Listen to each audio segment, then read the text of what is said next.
steps closer to God through prayer.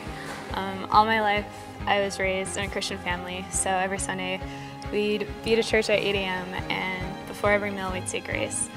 But when I started growing up and I was in middle school, I started questioning faith and why I had it and why I did all these things. It didn't really make any sense to me.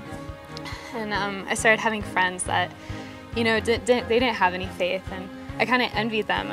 They were so much cooler than me because they didn't have these Christian ties, and they didn't have to go to church every Sunday like I did. And so that's when I decided that I didn't need faith either.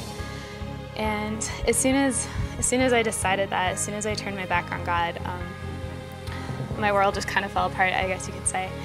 And I fell into depression, and I just started hanging out with people that were not a good influence on me, and fell into some really hard times, struggled with an eating disorder and self-mutilation, doing drugs, just things that my family didn't raise me to do or to want to do, and I was so miserable.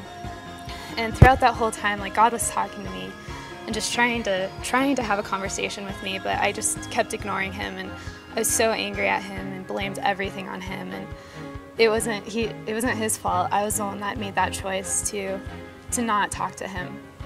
And it was up until my sophomore year of college before I finally started listening to what God was saying, before I started talking back to him, I guess you could say, having this conversation with him. And as soon as I started letting God talk to me and listening to what he was saying, my life changed, and it's still changing dramatically for the positive. And it's so amazing just how having this conversation with God changes your life. And I think a lot of people are confused about prayer. They think it's this formal thing that you have to be in a church to pray to God, that you have to be on your hands and knees to pray to God, and that's not true. It's this open conversation that you have. And I pray to God. I talk to God when I'm in my car, when I'm laying in bed at night, when I'm just walking down the street. You can talk to him anytime, and he's always available. He's never going to judge you for what's on your mind or for what you say. He's the only person that you can go to openly and honestly, and he's still going to love you. And so that's how I'm moving 2 steps closer to God.